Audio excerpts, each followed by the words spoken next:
아침을 먹는 게 좋은지, 안 먹는 게 좋은지, 아침을 먹는다면 뭘 먹는 게 좋은지 궁금해 하시는 분들이 많습니다. 아침 식사를 한 사람들이 하지 않는 사람들보다 사망률이 더 높다는 연구 결과가 있고, 체중 조절하시는 분들의 경우에는 아침이라고 마음 놓고 많이 먹으면 체질량 지수가 높아져 다이어트에는 도움이 안 되었고, 아침 식사를 거른 사람보다는 간단하게라도 먹는 사람들이 체질량 지수가 제일 낮아 살이 가장 많이 빠졌다는 연구 결과가 있기도 합니다. 그리고 밤새 자면서도 쉬지 않고 일한 두뇌에 에너지 공급을 위해서는 아침을 조금 먹는 게 좋다고 하는데요. 특히 학생이나 직장인 등 머리를 쓰는 분들과 치매를 염두하여 뇌 건강을 생각하시는 분들도 아침을 먹는 게 낫다고 합니다. 따라서 종합해보면 아침 공복에는 좋은 음식을 골라 조금이라도 드시는 것이 바람직하다고 할 수 있겠는데요. 오늘은 공복에 드시면 좋은 음식 6가지를 추천해 드리겠습니다. 첫 번째는 양배추입니다.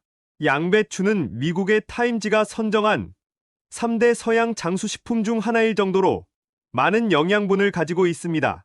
주요 성분 중 글루코시놀레이트, 설포라판, 베타카로틴, 비타민C 등이 풍부해서 항암 효과가 탁월합니다. 미국 미시간 주립대학의 조사 결과에 따르면 일주일에 3회 이상 양배추를 섭취 시 주 1회 섭취한 사람보다 유방암 발생률 72% 감소 효과가 있었고, 양배추의 설포라판 성분은 만성위염의 원인인 헬리코박터 파일로리균의 활성을 억제하여 위암 발병을 막아주는 강력한 항암 성분이라는 결과도 있었습니다. 또한 무, 겨자, 고추냉이 같이 매운 성분인 시니그린이 풍부한 식품과 함께 양배추를 먹으면 이소시아네이트로 분해가 되면서 더 강력한 항암 효과를 볼 수 있다고 합니다. 양배추는 염증 치유 효과도 탁월한데요. 양배추의 비타민U 성분은 궤양 치료에 탁월해서 역류성 식도염, 위염, 위궤양 있으신 분들에게는 아주 좋습니다. 시금치, 청경채에도 비타민U가 풍부하여 같이 섭취하면 시너지 효과가 있다고 합니다. 비타민U의 함량은 양배추 속잎이 46.4mg으로 가장 많고, 그 다음에 심지 30.6mg, 겉잎 26.1mg 순이라고 하여 겉잎부터 심지까지 버릴 것이 하나 없는 식품입니다. 특히 아침의 공복 상태는 위장관의 염증을 치유할 수 있는 아주 좋은 기회가 됩니다. 보통 식도염을 앓고 계신 분들은 한번 생기면 잘 낫질 않고 자꾸 재발하게 되는데요. 그 이유는 상처가 아물기도 전에 음식과 간식을 먹으면서 상처를 지속적으로 자극하기 때문입니다. 그래서 일정 시간 공복을 유지하는 게 염증이 회복되도록 충분한 시간을 벌어주는 역할을 하는 것인데요. 공복에 먹는 음식이 위식도 점막을 재생시키는 효과가 있다면 염증 치료의 시너지 효과가 나게 됩니다. 대표적으로 위식도 점막을 재생시키는 효능이 있는 음식이 비타민U가 풍부한 양배추입니다. 양배추는 소화기 점막의 염증을 빨리 아물게 하고 새살이 돋게 하는데, 식도염과 위염이 만성적으로 있다면 공복에 양배추를 드시되 생양배추가 아닌 찐양배추를 드시면 아주 좋은 약이 됩니다. 양배추를 살짝 찌거나 데치면 염증 부위에 자극이 될 수 있는 매운맛은 날아가고, 또 질긴 섬유질이 아주 부드럽게 연화가 되어서 상처를 자극하지 않기 때문입니다. 다만 양배추는 열을 가하는 것보다 생으로 드시는 게 영양 성분이 더 많으니 위 질환이 없는 분이라면 생으로 드시는 것을 추천드립니다. 양배추는 혈액순환에도 참 좋은데요. 양배추의 질산염 성분은 소화가 되는 과정에서 아질산염, 산화질소 순으로 전환이 됩니다. 이때 만들어진 산화질소는 혈관을 이완시키는 기능이 있어 혈류 공급을 증가시키고 혈액이 굳는 것을 방지하여 혈액 순환을 원활하게 해줍니다. 또한 양배추는 섬유질이 많아 다이어트 식품으로도 알려져 있으니 체중 감량까지 원하신다면 세계 3대 장수식품인 양배추를 먹지 않을 이유가 전혀 없습니다. 공복에 먹으면 좋은 음식 두 번째는 귀리입니다. 귀리는 미국 타임지가 선정한 세계 10대 슈퍼푸드 중 하나로 단백질은 백미의 3배, 현미의 2배, 섬유질은 백미의 6배 정도로 많아 건강에 좋기 때문에 활용법도 다양한데요. 전 세계적으로 오트밀은 체중 조절 및 운동하는 사람들의 아침 식단으로 상당히 유명하고, 북유럽 쪽에서는 호밀빵과 함께 귀리빵이 자주 식단에 올라오며 스코틀랜드에서는 비스킷처럼 구워 만드는 오트케이크를, 러시아에서는 까샤라는 죽으로도 만들어 먹는다고 합니다. 미국 의학 영양학회에 따르면 귀리는 인슐린 분비를 감소시켜 당뇨 환자의 혈당 수치를 낮추는 효과를 갖고 있다고 발표하였습니다. 특히 베타글루칸이라는 수용성 섬유질이 포함되어 있어 인슐린 감수성을 개선하고 혈당을 조절할 수 있다고 밝혔습니다. 일반적으로 쌀로 밥 한 공기를 만들려면 생쌀 약 80에서 100g 정도가 필요한 반면 귀리의 경우 쌀의 반인 약 40에서 50g이면 쌀밥 한 공기 정도의 포만감을 느낄 수가 있습니다. 이렇게 포만감이 높은 이유는 귀리에 포함된 글루텐이 소화가 더디고 섬유질이 워낙 많아 물을 잔뜩 빨아먹고 부피가 커지기 때문입니다.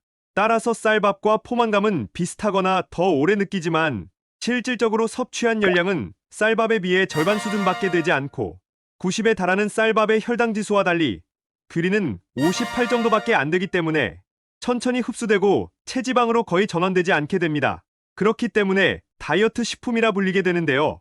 보통 다이어트를 하게 되면 음식을 덜 먹기 때문에 변비가 생길 수 있으나 귀리는 풍부한 섬유질로 쌀의 밥만 먹어도 배변 활동에 원활한 도움을 주기 때문에 다이어트를 하면서도 변비를 걱정할 필요가 없습니다. 그 밖에 인두염, 기관지염, 후두염과 같은 질환 치유 및 폐정화 면역력 향상, 변비 예방, 각종 암을 예방하고 피부 미용에 도움을 주는 등 몸에 좋은 곡물이며 세계적으로 역사가 오래된 식품이니 잘 활용하시면 좋을 것 같습니다. 그리고 제 개인적인 경험을 말씀드리면 저는 군대에서 행군을 많이 하여 제대할 시기에 엄지발가락에 크게 티눈을 얻게 되었는데요. 제대 후 민간요법도 해보고 약국에서 패치를 사다가 티눈 뿌리를 뽑아보려고도 하고 병원에서 마취 후 레이저 수술도 하면서 일주일 동안 제대로 걷지도 못하였지만 낫지를 않고 계속 재발하는 바람에 치료를 포기하고 10년 이상 티눈으로 힘들어 했습니다. 하지만 쌀과 귀리를 3대1로 비율로 지은 귀리밥을 먹으면서 티눈이 싹 나았는데요. 당시 아무리 생각해도 다른 약이나 음식을 복용한 것은 없었고 귀리밥 먹는 것을 의식적으로 생활화하였는데 먹은 지 한 달쯤 되었을 때 발가락을 보니 티눈이 말끔히 사라졌고 새살이 생긴 것이었습니다. 당시엔 티눈을 생각해서 귀리밥을 먹은 것은 아니었고 뱃살이 조금씩 찌는 것 같아 체중관리 목적으로 먹은 것이었습니다. 쌀밥보다 포만감이 잘 느껴지고 톡톡 터지는 느낌이 좋아서 제 입에는 맞았습니다. 어쨌든 지금은 티눈이 다 나아 오래 서 있거나 뛰어도 예전처럼 발이 아프지 않고 멀쩡하기에 신기해서 제 경험담을 전달해 드립니다. 하지만 사람마다 체질과 유전적 성향이 달라 각자 효능은 다를 수 있으니 참고만 해주시기 바랍니다. 공복에 먹으면 좋은 음식 세 번째는 당은 적고 단백질이 풍부한 그릭 요거트입니다. 그릭 요거트는 일반 요거트에서 당을 제거하였고 우유나 일반 요거트보다 영양소가 풍부합니다. 일반 요거트는 농축하지 않은 우유에 곧바로 유산균을 넣고 발효시켜 만드는 반면 그릭 요거트는 우유량이 절반으로 줄 때까지 농축한 뒤에 발효 과정을 거치게 됩니다. 즉, 그릭 요거트 100mg을 만들려면 우유 200mg이 필요한 셈입니다. 그 때문에 같은 양이라면 우유보다 그릭 요거트의 단백질 등 주요 영양소가 더 많이 있는데요. 미국 농무부 USDA 자료에 의하면 그릭 요거트 100g엔 단백질 10.2g이 식품의약품안전처 식품영양성분 데이터베이스에 의하면 우유 100g엔 단백질 3.08g이 들어있기 때문에 우유보다 3배가 넘는 단백질이 그릭 요거트에 함유되어 있습니다. 그릭 요거트는 단백질 함량이 높기 때문에 포만감을 빨리 느낄 수 있어 다이어트에도 좋은데요. 보통 단백질을 많이 섭취하면 포만감을 높이는 호르몬인 GLP-1과 펩타이드 호르몬 수치가 증가하고 반대로 식욕을 증가시키는 호르몬인 그렐린의 수치는 감소하기 때문에 다이어트에 좋다는 이유이기도 합니다. 또한 그릭 요거트는 유산균도 풍부합니다. 일반 발효유 1g에 유산균이 1억 마리 정도 들었다면 그릭 요거트 1g엔 18억 마리 이상 들어있어 18배가량 차이가 납니다. 우유를 먹을 때마다 장이 불편한 사람도 그릭 요거트는 먹을 수 있다는 장점이 있는데요. 보통 우유를 먹고 배가 아픈 사람들은 우유 속 유당을 소화하지 못해 배탈이 나기 때문에 그렇습니다. 하지만 그릭 요거트는 제조 과정에서 유당이 대부분 제거되기 때문에 장이 편안하여 우유를 못 먹는 사람도 먹을 수 있습니다. 다만 그릭 요거트는 지방 함량도 높아 우유나 일반 요거트보다 열량이 높습니다. 일반 요거트는 100g당 60kcal, 우유는 100g당 65kcal지만 그릭 요거트는 100g당 90kcal입니다. 하지만 지방은 느리게 소화되고 소장에 도달해서야 몸에 흡수되기 시작하기 때문에 그릭 요거트의 지방이 몸에 들어와 체지방으로 축적되는 비율이 그리 크지 않으므로 너무 과하게 먹지 않는다면 크게 걱정할 정도는 아닙니다. 그래도 지방이 부담되시는 분들은 저지방이나 무지방 그릭 요거트를 먹으면 해결이 됩니다. 하나 재미있는 걸 말씀드리자면 요즘 해외에서는 라면에 그릭 요거트를 넣는 레시피가 유행하고 있다고 하는데요. 사진과 같이 라면에 그릭 요거트를 넣어서 먹고 SNS에 인증샷들을 올린다고 합니다. 기호에 따라 핫소스와 라임을 더 첨가하기도 한다고 하는데요.